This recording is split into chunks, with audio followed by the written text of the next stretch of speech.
They stole 1,500 acres from him, and thought he would simply walk away.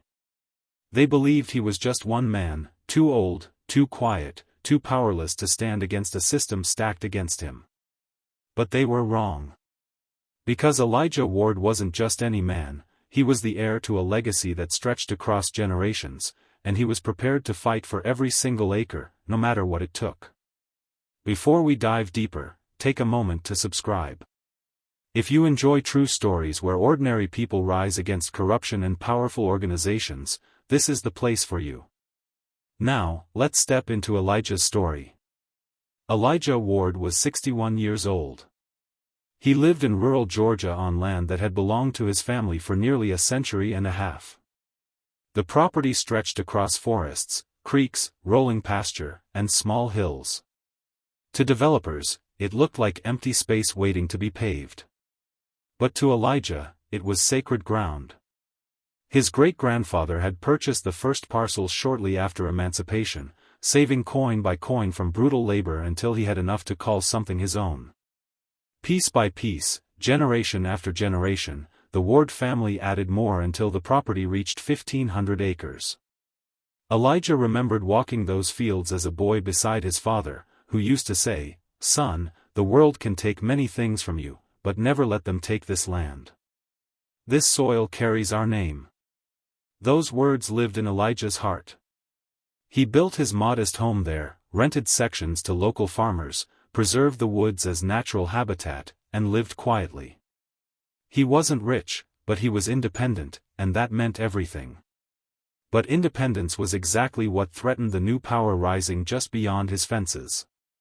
In the last 5 years, a suburb had exploded next to his land. Cookie-cutter houses appeared like weeds, streets named after trees that no longer existed. And with the suburb came something far more invasive, the Homeowners Association. This was no simple group organizing block parties. This was a machine tied to wealthy developers, lawyers, and county officials. It had money, influence, and a hunger for expansion. The HOA looked at Elijah's property and saw opportunity. To them, 1,500 acres meant luxury homes, a golf course, commercial centers, and millions in profit. They approached Elijah more than once. Representatives in suits knocked on his door with contracts, offering to buy him out. He always declined. "This land isn't for sale," he told them, voice steady. They left politely, but they never stopped circling. Finally, they found a different strategy. They filed something called a quiet title action. This legal maneuver is meant for land that appears abandoned or where ownership is unclear. If no one contests the claim, the filer can win the title by default. The HOA argued that large sections of Elijah's land were abandoned wilderness. They used aerial photos showing overgrown trees and unused fields, conveniently leaving out the fact that Elijah leased those fields for grazing and had documentation of tax payments. Elijah never had a chance to contest, because he never received notice. Somewhere in the paper trail, by accident or by design, the summons never reached him. And so, by default, the court granted the HOA ownership of nearly all his land. One morning, Elijah opened a letter that made his knees weak. As of the 12th of the month, 1,472 acres have been officially transferred to the Cedar Hills Homeowners Association. He read it again and again, each word heavier than the last. He grabbed his truck keys and sped to the county clerk's office. The clerk scanned the file and said flatly, "This shows it's already finalized. It was filed 4 weeks ago." Elijah gripped the counter. "How can it be finalized? That's my land. I paid every tax. I worked it with my own hands." The clerk glanced nervously around. "Did you receive a summons? A notice?" "No," Elijah said, his voice shaking with anger. The truth hit him like a hammer. They had stolen it right under his nose. Furious, he hired an attorney. Together they uncovered how deep the manipulation went: aerial images cropped to look abandoned, misfiled documents, hearings scheduled without notice. It was legal theft. On paper, it looked clean. In reality, it was corruption at its core. By the time Elijah filed his challenge, the HOA was already moving forward. Bulldozers roared across his forests. Surveyors hammered stakes into soil that once held his grandfather's footsteps. Roads were planned, lots were being marketed. Families were even signing contracts to buy pieces of land that still legally carried the ward name. Neighbors whispered to him, "You can't fight them, Elijah. They have too much money. Too many lawyers. Let it go." But Elijah refused. He walked the land at night, listening to the wind in the trees, promising his ancestors he wouldn't surrender. He knew he needed more than anger. He needed strategy. So while his lawyer fought in court, Elijah dug into county archives himself. He studied zoning codes, subdivision agreements, every scrap of paper connected to Cedar Hills. He spent hours in dusty rooms, scrolling microfilm, reading deeds written in fading ink. And then, he found something. It was a document dated 1972, an old subdivision agreement. According to it, Cedar Hills had been built by carving parcels from a larger agricultural tract. But the process was rushed, sloppy, and incomplete. Several parcels had never been legally transferred. One of those parcels was 3.2 acres. At first glance, 3 acres meant little compared to 1,500. But then Elijah saw the map overlay. That forgotten parcel sat right in the middle of the HOA's prized facilities, the clubhouse, the pool, the tennis courts, and the main parking lot.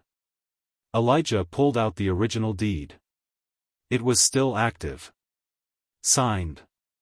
Notarized. Filed under his family's name. For the first time in weeks, Elijah smiled. The next morning, he drafted a certified letter addressed to the HOA board. This notice confirms that the parcel at lot #14B, currently occupied by your clubhouse and recreational facilities, is the legal property of Elijah Ward. You are hereby given 30 days to vacate, or to submit a purchase or lease agreement. At first, the board dismissed it. They told each other the old man was bluffing. But when their lawyers checked the records, panic swept through the boardroom. The parcel was indeed still his. Their million-dollar amenities rested on land they didn't own. Insurance carriers warned them coverage might lapse. Title companies froze sales. Homeowners started to ask uncomfortable questions. Elijah had found their weak point. And he was about to press it harder than they ever imagined. The HOA boardroom was in chaos. Voices overlapped, papers slammed onto the table, and one board member even shouted, "How could this slip through?" For years, they had operated with arrogance, assuming no one would ever question their authority. But Elijah Ward had just exposed the single crack that could shatter everything they had built. At first, they tried intimidation. A formal letter arrived at Elijah's ranch. "Mr. Ward, your claim to lot #14B is outdated and unenforceable. Any attempt to reclaim it will be treated as harassment and trespassing." Elijah read it slowly, then laughed. He drove straight to the courthouse, filed his deed with a motion to reclaim possession, and attached copies of the original subdivision documents. Within days, the case landed in front of a judge. The HOA's lawyers arrived with expensive suits and thick binders. Elijah arrived with a single folder, yellowed paper, notarized signatures, and a simple truth. The judge looked at the evidence. It was undeniable. Lot #14B had never been transferred. The deed was valid. Ownership remained with Elijah Ward. He didn't just win. He won decisively. The order was clear: the HOA had 60 days to vacate the clubhouse and surrounding facilities, or negotiate directly with Elijah. Word spread like wildfire through Cedar Hills. Homeowners who once worshipped the HOA's authority now whispered doubts. "Wait, the clubhouse isn't ours? What about the pool? What happens to our property values?" Panic spread from kitchen tables to neighborhood meetings. The board scrambled to save face. They offered Elijah a settlement, a fraction of what the land was worth, dressed up as a gesture of goodwill. Elijah refused. He wasn't after charity. He was after justice. So he turned up the pressure. Using public records, he contacted title companies that had insured the neighborhood's home sales. He presented them with documentation showing that large portions of the subdivision were built on land acquired through questionable quiet title actions. The companies froze new policies. Without insurance, real estate transactions ground to a halt. Next, Elijah notified potential buyers. Families touring model homes were quietly informed that the land they were about to purchase was under dispute.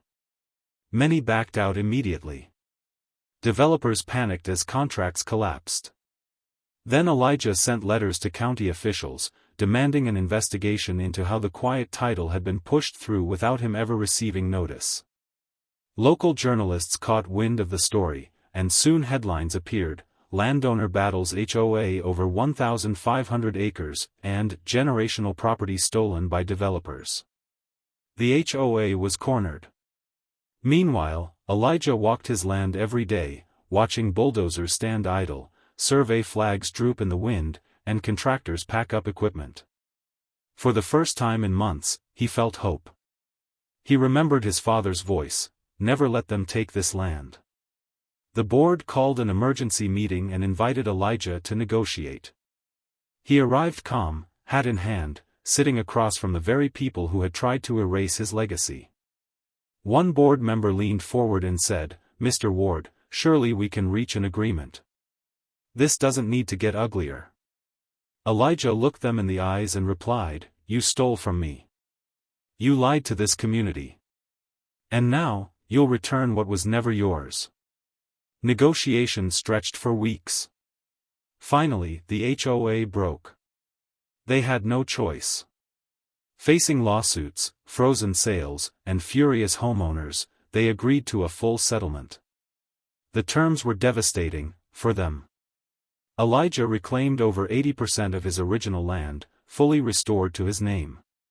For the remaining sections already sold to innocent families, Elijah accepted financial compensation, ensuring those families would not be displaced. Most importantly, the HOA board resigned in disgrace. Cedar Hills dissolved its association entirely, replaced by a neutral management company with limited power. But Elijah wasn't finished. He turned the former clubhouse into a community center open to all, not just residents of Cedar Hills. He built walking trails through his woods, allowing schools and churches to enjoy the land his ancestors had protected. He partnered with legal aid groups to help other landowners fight predatory HOAs and developers. His story became a rallying cry, proof that one man, armed with patience, wisdom, and truth, could topple an empire. The impact spread beyond his county. News outlets picked it up. Law students studied the case. Legislators cited it as evidence when proposing reforms to tighten oversight on HOA powers. Elijah's quiet resistance had sparked a movement. And through it all, he never once raised his voice. He never broke a law. He fought with documents, patience, and the weight of history. On the porch of his house, Elijah often sat at sunset, watching the land stretch wide before him. Neighbors sometimes joined him, asking, "How did you do it? How did you stand against them?" He would smile softly and answer, "Because this land isn't just mine. It's my grandfather's. My father's. My children's. They thought they were fighting me alone. But when they came for this land, they were fighting all of us." The lesson is clear. Just because something is stamped with legality doesn't make it just. Power can manipulate paper, twist laws, and forge appearances. But truth, persistence, and the courage to fight can turn the very system designed to erase you into your sharpest weapon. Elijah Ward proved that history matters. Ownership matters. And legacy, defended with wisdom, can outlast greed every single time. If this story left you inspired, hit that subscribe button now. Like this video if you believe land, legacy, and truth are worth protecting. And tell us in the comments, what would you have done if they tried to steal your family's land? We'll see you in the next one.